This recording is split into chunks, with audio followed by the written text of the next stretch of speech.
Вітаю ўсіх слухачоў Еўрарадыё. Студыі для вас працуе Зміцер Лукашук. Гэта сумесны стрым Еўрарадыё і Е-прамовы. Перыядычна сілавікі ладзяць сапраўднае паляванне на журналістаў. Здаралася такое і раней, але асабліва відавочнай такая практыка стала падчас сёлетніх акцый пратэсту. Такія спробы перашкоды працы незалежных СМІ выглядаюць асабліва абуральныя на фоне пашырэння працы ў Беларусі расійскіх прапагандыстаў. Ці законна дзейнічаюць сілавікі ў дачыненні до журналістаў, ці павінны журналісты паказваць у такіх выпадках усе адзнятыя свае матэрыялы. Пра гэта мы сёння і пагаворым з маімі гасцямі ў студыі. Старшыня Беларускай асацыяцыі журналістаў Андрей Бастунец і медыаэксперт Паўлюк Быкоўскі.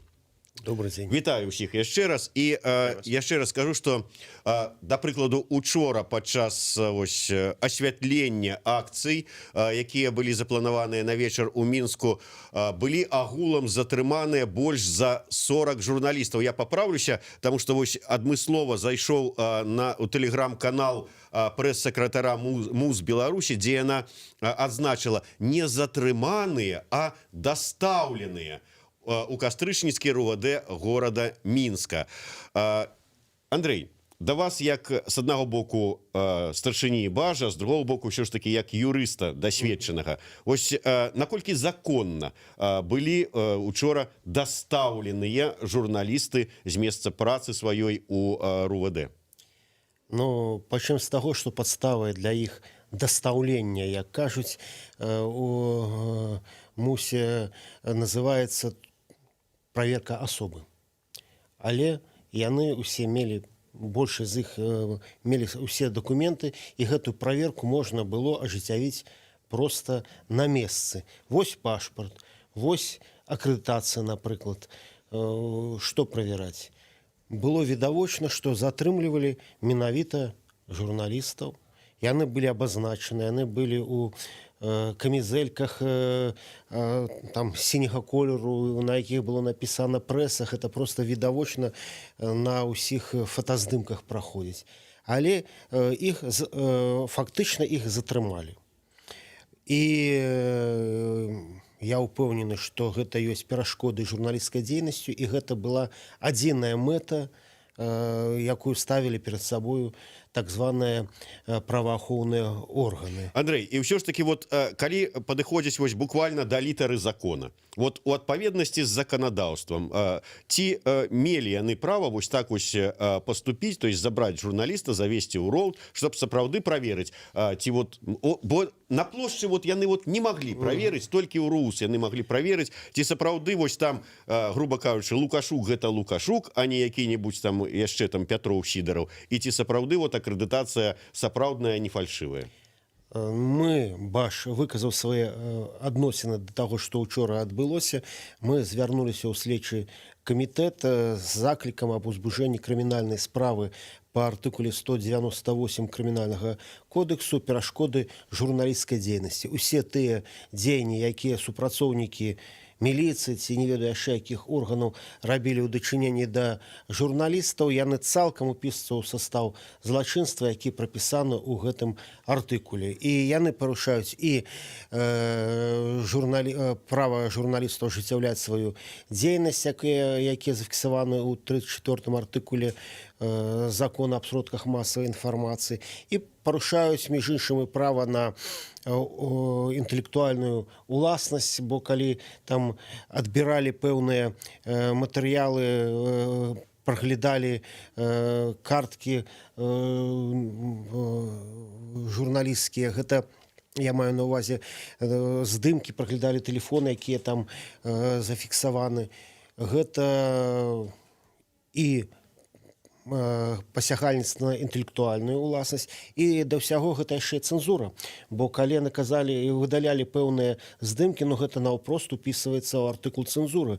І вось такі букет, таму мы і звярнуліся ў следчы камітэт з заклікам узбудзіць крымінальную справу. Паўлюк, я вось ад пачатку сказаў, што паляванне на журналістаў, але можа быць я занадта так гучна ці эмацыйна выказаўся. Вось ваше меркаванне, да прыкладу, учора. Што гэта вось на ваш погляд было, як это успрымаецца вот і вамі асабіста як медыаэкспертам, ну і в прынцыпе практыкуючым журналістам і з іншага боку вось ну, з пункту гледжання працы. Ну, глядзіце, калі адбывалася дастаўленне у бусік і гэтак далей журналістаў на плошчы Свабоды, то іншых пратэстуючых тады не затрымлівалі. І тыя журналісты, якія не зайшлі в бусік, ці былі не абазначаны камізэлькамі, ці ну, неяк так стаялі на адлегласці, можа быць, на паўметра далей, яны не трапілі ў бусік. Відавочна, што тут выхоплівалі менавіта тых, хто быў пазначаны. І гэта ну, просто цалкам пацвярджае версію і тое, што агучыў Андрэй, тое, пра што кажаце вы. У нашай практыцы, калі браць дзесяцігоддзі незалежнай Беларусі, такое бывала, але гэта заўсёды бывала як вельмі вялікае выключэнне з правілаў і мела рэальна вельмі вялікі розгалас.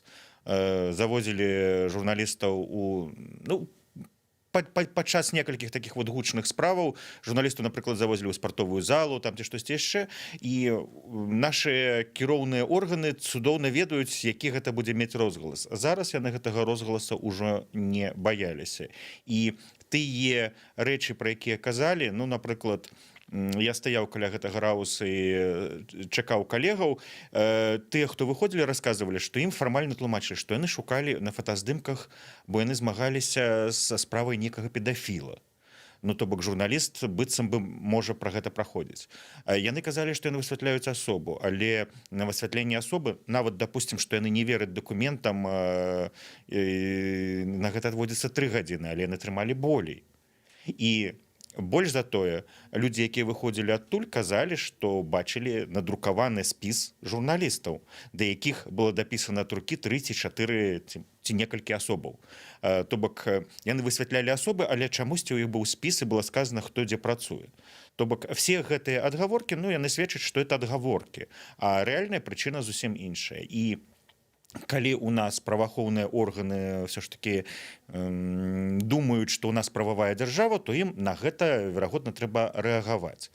А калі казаць пра дзейнасць журналіста, ну, журналісты ўжо даўно навучыліся жыць у такіх умовах. Гэта здзіўляе найперш тых, хто прыязджаюць за мяжы, яны запытваюцца, а як яны маюць права паглядзець маі фотаздымкі? Ну, ці штосьці падобнае. Нашы журналісты ведаюць, што права такога няма, але так робяць. Вось сапраўды вельмі цікавы момант. Мы сёння спрабавалі даведацца, ну, атрымаць каментар з гэтай нагоды ад спадарыні Чемаданавай. Ну, яна неяк пакуль яшчэ, відаць, не сфармулявала свой адказ патрэбным чынам, таму адказу не дала. Добра. Мяне даставілі, да прыкладу, для высвятлення асобы і паглядзець, ці сапраўдная ў мяне акрэдытацыя. Праверылі, на якой падставе яны маюць права патрабаваць, каб я ім паказаў, што ў мяне ёсць у тэлефоне, нешта выдаліў, а калі я адмаўляюся гэта паказаць, да мяне яшчэ маюць нейкія прэтэнзіі. Вот якія, як звязана адно з другим, з іншым, высвятленне асобы і здымкі ў маім тэлефоне ці на маёй фотокамеры? Я зраблю яшчэ 2 крокі назад да таго, што вы сказалі наконт Чемаданавай і тое, што не сфармуляваная пазіцыя МУСа. Гэта пазіцыя была сфармулявана, дарэчы, некалькі тыдняў таму ці дзён ужо ўсё зблыталася. І міністр Караеў сказаў, што журналісты гэтаксама выконваюць свае абавязкі, як і міліцыянты, іх хапаць, чапаць нельга. І нават быў перыяд, калі журналістаў, якія былі затрыманыя падчас акцыяў пратэсту пасля выбарчага, іх вызвалялі там праз дзень, 2, 3, 4, але вызвалялі менавіта таму, што яны журналісты. А тут мы бачым, што нешта змянілася. Прынцыпова піраміда перакулілася. І зараз затрымлівалі менавіта журналістаў, нягледзячы на словы міністра, якія я амаль што цытаваў. Вось гэта першае, што я хацеў сказаць. Што тычыцца несупадзення прычыны, нагоды, з якой нібыта дастаўлялі журналістаў, і таго, што адбывалася далей з прасмотрам іх відэатэхнікі, тэлефону, фотокамер. Ну, гэта толькі пацвярджае вось тую думку, што галоўная задача, якая ставілася, гэта, кажуць, не даць зрабіць карцінку. Чаму гэта было зроблена вось менавіта учора, ну, гэта ўжо не да мяне пытанечка. Магчыма, гэта звязана са словамі Александра Лукашэнкі, які сказаў, што ўсё мусіць, мы мусім паказаць, там, навесці парадак, і ў краіне мусіць там ужо быць закон, улада мусіць паказаць, што яна ёсць улада. Магчыма, гэта стала нагодай для такіх дзеянняў супрацоўнікаў сілавых структур. І вось літаральна там паўгадзіны да таго, як сюды прыйшоў, я у Фейсбуку сфармуляваў: сёння права нас не абараняе. Сёння мы абараняем права. Сёння менавіта журналісты абараняюць права, але, на жаль, спадзявацца на тое, што права і тыя структуры і асобы, якія мусяць гэта увасабляць гэтае самае права, абараняць яго і абараняць усіх грамадзянаў Беларусі, што гэтыя асобы і структуры спрацуюць, на жаль, пакуль што у нас веры ў гэта няма, але мы мусім рабіць тое, што мы мусім рабіць, у тым ліку звяртацца са скаргамі. Я думаю, што не толькі Баш звярнуўся з заклікам узбудзіць крымінальную справу. Я думаю, што бліжэйшым часам і большасць з тых журналістаў, якія былі дастаўленыя у русы, таксама звернуцца заклікамі аб узбуджэнні крымінальнай справы, у тым ліку і з нагоды таго, што ў іх незаконна правяралі вось іх тэхніку. Паўлюк, да вас як да медыаэксперта, вось вы вывучаеце, праглядаеце ўсе СМІ збольшага, ну, колькі атрымліваецца, але тым не менш сочыце за тэндэнцыямі. Можа быць, вы звярнулі ўвагу, вось неяк змянілася тэндэнцыя падачы інфармацыі, стаўленне да незалежных СМІ апошнім часам. Я да чаго? Вось учора, да прыкладу, была сустрэча з выбаршчыкамі сваёй выбарчай акругі спадара Давыдзькі, падчас якой ён заявіў, што я супраць таго, каб тут працавалі журналісты замежных СМІ на гэтай тэрыторыі. Ну, не зусім так сказаў, але ён казаў пра тое, што раней працавалі тыя, хто з Польшчы, з Чэхіі і гэтак далей кіруюцца, а зараз запрасілі RT, то бок Russia Today, гэта дапамога з боку Расіі. Ну, тым не менш, ён выказваў вельмі шмат прэтэнзій да журналістаў як незалежных беларускіх, так і замежных СМІ. Вось ёсць нейкая такая тэндэнцыя, што зараз ідзе такая інфармацыйная нейкая напад, навала на супраць, там, ці нейкая такая месседжы пасылаюцца супраць вот менавіта журналістаў незалежных. Ну, то есть пазіцыя ўлады неяк прасочваецца ў апошнія дні. Ну, я бы казаў, што это не апошнія дні, гэта ўжо даволі працяглы перыяд, і калі да 9 жніўня рука Масквы это было асноўным месседжам, то зараз все наадварот, зараз рука Захада, прычым неяк так вот без дакладных тлумачэнняў.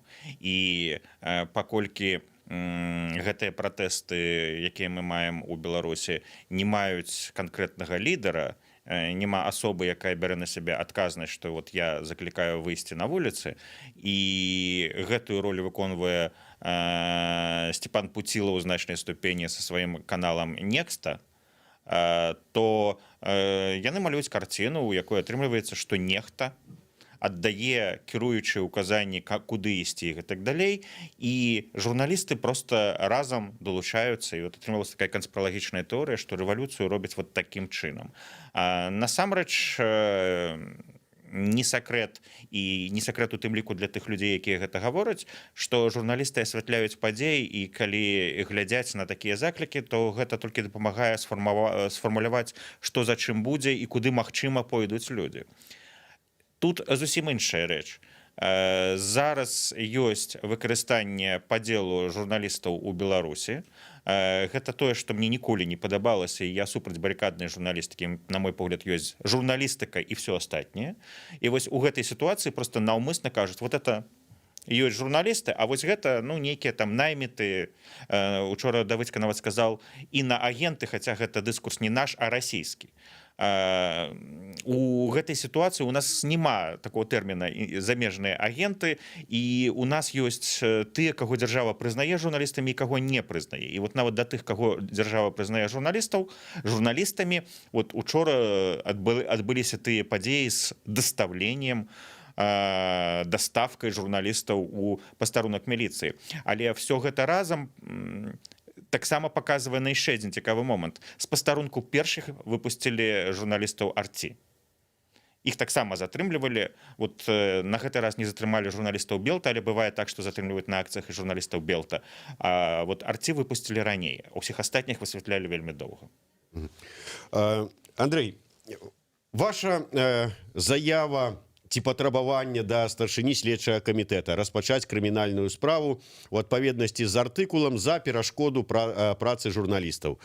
Такое адбывалася не раз. Ці можете вы за ўсю гісторыю незалежнай беларускай журналістыкі прыгадаць хаця б адзін выпадак, а выпадкаў перашкоды дзейнасці журналістаў мы маем сотні, калі не тысячы, калі браць за ўсю гісторыю, то можа і десяткі тысяч, але хоць адзін выпадак, калі быў пакараны той, хто такую перашкоду стварыў. У крымінальным парадку такога насамрэч не было. Быў адзін выпадак, калі была справа па артыкуле 198 крымінальнага кодекса ўзбуджана яшчэ ў мінулым тысячагоддзі, і яна тычылася дзяржаўнай тэлекампаніі магілёўскай, і гэтая справа была ўзбуджана пасля таго, як наконт яе выказаўся Александр Лукашенко. Там быў канфлікт на рынке з тэлекампаніі магілёўскай. У гэтым тысячагоддзі па гэтай справе наогул не ўзбуджалася справу, але мы ведаем, ці дакладна ведаем, ці маем ускосную інфармацыю, што раз-пораз міліцыянты, якія парушалі правы журналістаў, яны потым прыцягваліся да дысцыплінарнай адказнасці, ці пераводзіліся ў другія падраздзяленні. Насамрэч гэта нельга казаць, што ўжо ўсё, нічога не адбываецца, нічога не робіцца. Раз-пораз, калі гэта не так, як учора адбывалася, калі гэта відавочна быў загад.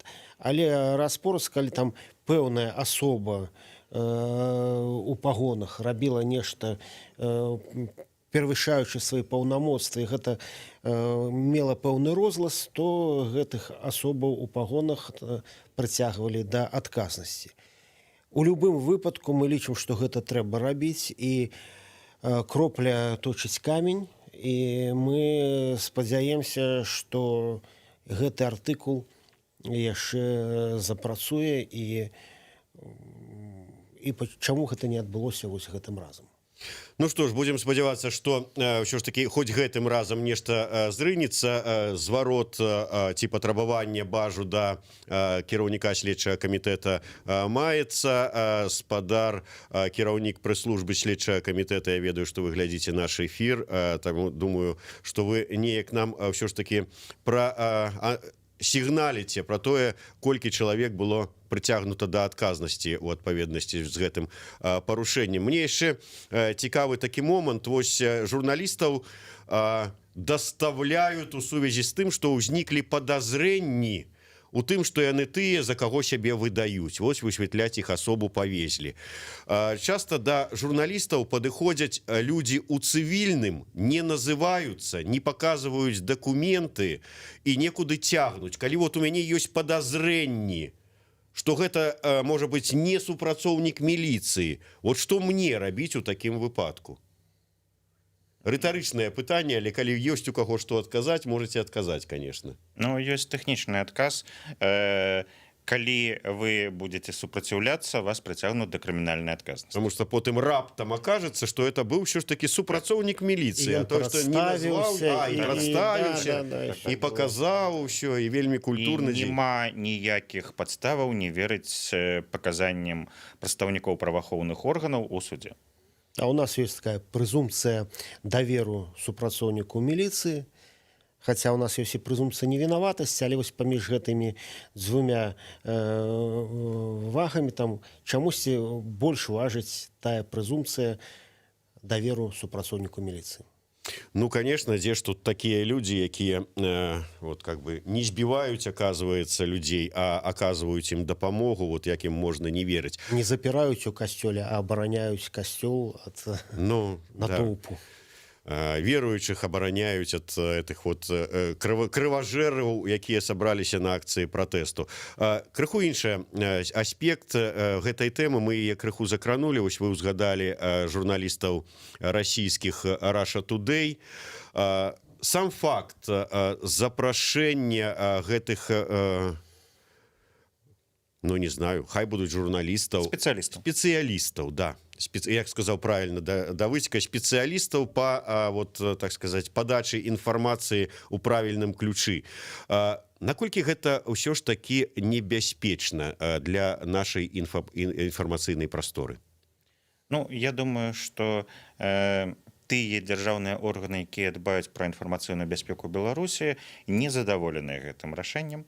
Яны не могуць зараз это сказаць публічна, бо гэта была воля кіраўніка Беларусі, але яны разумеюць гэта. І небяспека палягае ў некалькіх аспектах. З аднаго боку, невядома, што ў выніку выходзіць у эфір. Мы можам смяяцца ці там быць вельмі незадаволенымі тым, што замест Беларусь напісалі Беларусі, але больш сур'ёзна нават не толькі гэта, а тое, што мы не можам спраўдзіць факты, мы не можам, нават калі сыходзіць з пункту гледжання захавання статус-кво і абароны кіруючага рэжыма, мы не можам быць упэўнены, што гэтыя людзі лаяльныя гэтаму кіроўнаму рэжыму. Ну, то бок мы можам разважаць пра тое, чые загады для іх больш важныя. І тут відавочна, што нават з пункту гледжання людзей, якія хочуць, каб Лукашенко застаўся пры ўладзе, гэты крок небяспечны.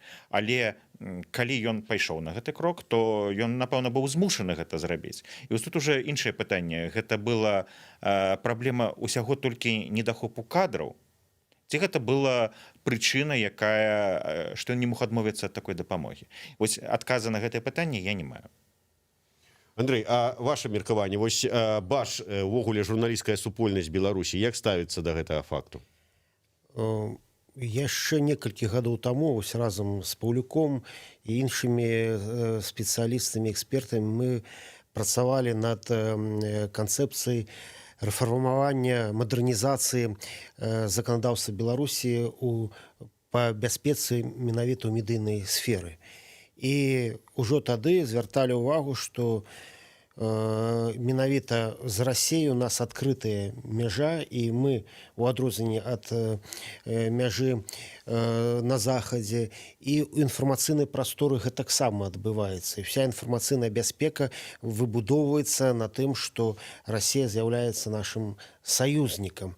І што ў гэтым якраз такі ёсць і небяспека менавіта ў інфармацыйнай галіне, і калі ў нас 60% вяшчання па тэлебачанню ідзе прадукцыя, якая зробленая ў Расіі, то аб якой незалежнасці ў гэтай сферы можна казаць. А зараз мы бачым, што акрамя таго, што прапорцыя не вельмі-то змянілася, што застаюцца расійскія тэлеканалы, ці беларускія тэлеканалы будуюцца на расійскай прадукцыі, але ўжо і ў гэтых беларускіх тэлеканалах працуюць расійскія спецыялісты. І насамрэч гэта вялікая небяспека. Ну, я дадам яшчэ і у звязку з гэтым, у звязку з той тэмай, якую мы раней абмяркоўвалі, што адначасова мы бачым блакіроўку беларускіх онлайн-рэсурсаў, мы бачым, што беларускія выданні, а камсамольская правда ў Беларусі гэта таксама беларускае выданне, што беларускія выданні не друкуюцца ў друкарні, што яны не прадаюцца ў шапіках, не распаўсюджваюцца па падпісцы і нават у крамах ужо забіраюць тыя выданні, якія туды былі дастаўлены. Гэта значыць, што акрамя павелічэння прысутнасці расійскіх спецыялістаў у беларускім медыйным сектары, мы бачым, што сам беларускі медыйны сектар, беларускую незалежную медыа спрабуюць з гэтай прасторы выціснуць, то закрыццем доступ да онлайн-ресурсаў, ці то просто не друкаваць без усялякіх нагодаў, не друкаваць і не распаўсюджваць незалежныя выданні, якія нават не маюць папярэджання ад Міністэрства інфармацыі, напрыклад. Дарэчы, вось тэхнічны момант, я просто не ведаю, як это працуе. Мы ведаем, што зараз на гэтыя выбары шмат хто з замежных журналістаў не здолеў атрымаць акрэдытацыю ад беларуска МЗС. Ну вось там такая сітуацыя складаная было, не было часу у іх нават сабрацца на адмысловае пасяджэнне, коронавірус. Да, каб разгледзець гэтыя звароты. Тых, хто прыехаў ўсё ж такі без не атрымаўшы акрэдытацыю, тых ловили, депортовали и закрывали магчымасць прыезду ў Беларусь там кому на 5, кому на 10 гадоў. Гэтыя вось коллеги, которые приехали, яны на якіх подставах приехали? Там змаглі собраться и дать им акрэдытацыю? Ці яны без акрэдытацыі по нейкім раз іх тут узялі працаваць ужо, ім дазвол на працу цягам аднаго дня здолелі вось аформіць? Вот як это вот чисто формально? Я думаю, чисто формально это нешта накшталт таго, што як далі дазвол ездзіць машынам без нумароў, са сцягамі, аўтапрабегі рабіць, ці як праводзіць мітынгі праўладныя, вось асабліва ў першыя дні, таксама без усялякіх там дазволаў. Я не магу, канешне, дакладна сказаць, я не ведаю гэтай інфармацыі ад МЗС, але у мяне ёсць уражанне, што ніхто пра гэта нават і не думаў. Запрасілі, прыехалі штрейкбрэхеры працуюць. І гэта яшчэ добра, калі гэта толькі штрейкбрэхеры, бо я цалкам згодны з Паўлюком, што мы наогул не ведаем, што адбываецца. І ці не ёсць насамрэч такая ўжо канспіралагічная версія, але ці улады не сталі ахвярай пэўнай камбінацыі, у якую яны ўвайшлі і зараз ужо не могуць выйсці адтуль. І не толькі ў медыйнай сферы, дарэчы. Такая вось шматхадовачка Москвы магчымая. І тут вось сапраўды пытанне. Паўлюк, я сутыкаўся з такім меркаваннем, што, маўляў, зараз пасля прыезду і пачатку працы гэтых вось памагатых спецыялістаў з Арці Russia Today у нас пачаліся закидываць такія месседжы у інфармацыйную прастору, што, маўляў, і у нас тут вот ёсць нейкі падзел Беларусі на захад і ўсход, і там захад не можа з усходам паразумецца і наадварот, што у нас тут, оказывается, нейкія ёсць цёркі паміж міжканфесійныя, паміж праваслаўнымі каталікамі, што у нас тут ледзь вось пачануць хлопчыкаў рускамоўных невядома дзе там на крыжах чырвонага касцёла распінаць, дзе там што. Вот наколькі гэта адпавядае рэчаіснасці? Ну, безумоўна, гэта не адпавядае рэчаіснасці. Не, я маю на ўвазе, ці ёсць сапраўды такія вось месседжы, ці ідуць, пачаліся яны зараз? Я бы сказаў, што яны прысутнічаюць не у месседжах, якія ідуць да беларускай аўдыторыі, найперш. Бо беларускую аўдыторыю не падманеш, што калі яны бачаць рускамоўнае мора, то ў гэтым рускамоўным моры ніхто ніякіх хлопчыкаў у трусіках распінаць за рускую мову не будзе. І ў гэта ніхто не мог бы паверыць, але гэта прысутнічае ў расійскіх медыя, якія пішуць пра Беларусь. І гэта прысутнічае ў тэлеканалах, которые расказваюць нешта пра Беларусь. І гэта часткова бачаць нашы гледачы і крышачку здзіўляюцца. А вось сказаць тое, што ідзе пра Беларусь для беларусаў, то тут сапраўды ёсць больш тонкія рэчы. Ну, не все могуць разумець, што ў нас няма падзела на захад і ўсход.